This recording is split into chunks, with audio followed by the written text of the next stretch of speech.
On est où là? On est où là? Ça dépend du point de vue en vrai.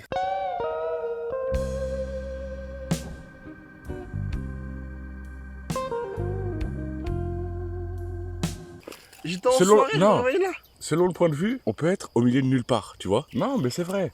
On est un peu hors du temps. Hors On du peut temps, pas, on peut pas savoir où on est et quelle heure il est, comment ça? quel jour il est. C'est un peu une vidéo universelle. Frère, je suis en soirée, Parce je que me réveille là, qu'est-ce qui se tu passe? peux la voir demain comme dans 10 ans. En réalité, qu'est-ce qui pourrait te faire comprendre que cette vidéo est vieille ou non? Moi aujourd'hui, là maintenant, où je suis? Où tu es? Eh bien c'est simple, tu es dans un champ. Mais qu'est-ce qu'un champ? C'est J'ai vrai. rien à foutre là. Moi de base, je suis de C'est Paris. vrai. Est-ce qu'on parle de champ lexical? Par exemple, le champ lexical de la folie. Je viens d'un milieu urbain, qu'est-ce que je fais dans un champ? Après, étant donné que tu habites dans une ville plutôt rurale, est-ce qu'on peut dire que c'est un milieu urbain? On peut plus faire soirée avec toi, frère, c'est fini. Non, mais vraiment, C'est fini, c'est fini. vraiment. Là, si je vous dis qu'on est dans une ville, est-ce que vous me croyez?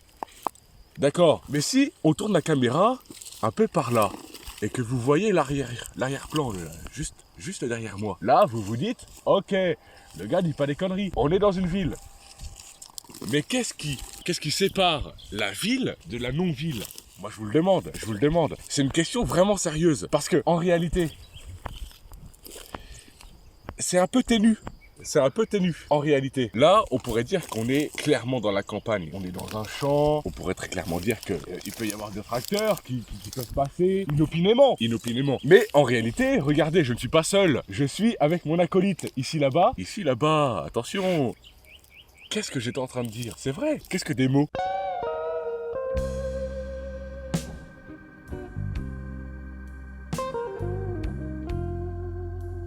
Qu'est-ce que des mots? C'est complètement con ce que je dis. Non mais c'est vrai. Parler, en réalité. Qu'est-ce que parler?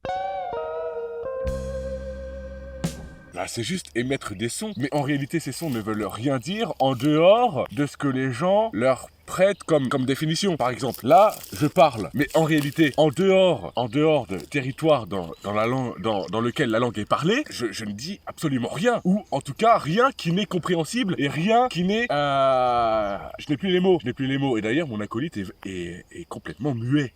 Hein, il ne m'aide pas. Et pourquoi il ne m'aide pas? Est-ce de l'égoïsme? C'est de l'égoïsme pur. Mais qu'est-ce que l'égoïsme?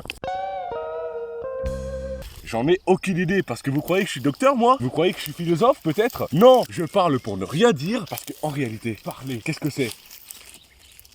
Non mais, est-ce que j'ai pas déjà posé cette question avant? On pourrait parler de la temporalité. Qu'est-ce que la temporalité? J'ai aucune idée non plus. C'est vrai, je pose des questions dont je n'ai pas la réponse. Mais pourquoi on poserait des questions dont on n'a pas la réponse? C'est vrai. As-tu une suggestion peut-être? Aucune, parce que je suis avec un vrai couillon. C'est vrai. Parfois, il faut pas chercher à midi à 14h. Mon acolyte est débile. Alors que moi, je suis encore plus débile. Et pourquoi je suis encore plus débile? Parce que je déblatère. Je parle sans rien dire et sans comprendre ce que je dis. Mais est-ce que c'est mal en soi? Oui, c'est mal. Pourquoi c'est mal? Eh bien parce que pour avoir un débat constructif, pour avoir une conversation constructive, il faudrait qu'on sache de quoi on parle. Et c'est vrai. Qui suis-je pour dire que oui, il y a des inégalités, ou non, il n'y en a pas? C'est vrai, je ne suis qu'un simple citoyen. Et d'ailleurs, qu'est-ce que la citoyenneté?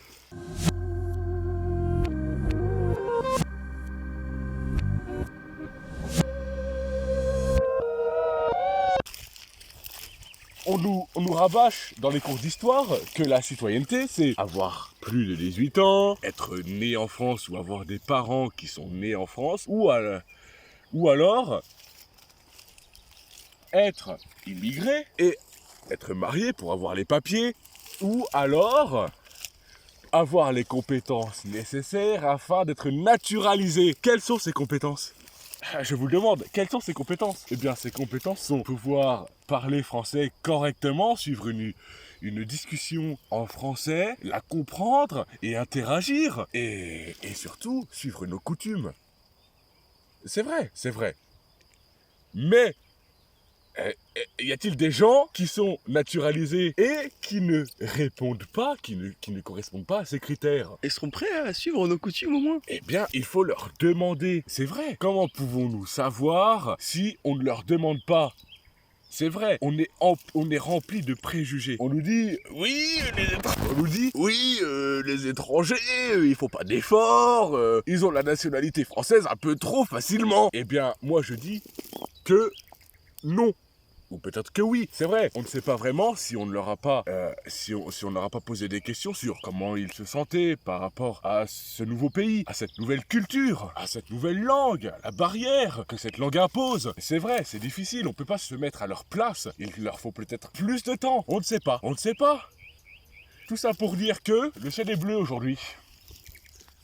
Et franchement, le bleu, j'adore ça. Mais vous êtes où sinon? Ta gueule.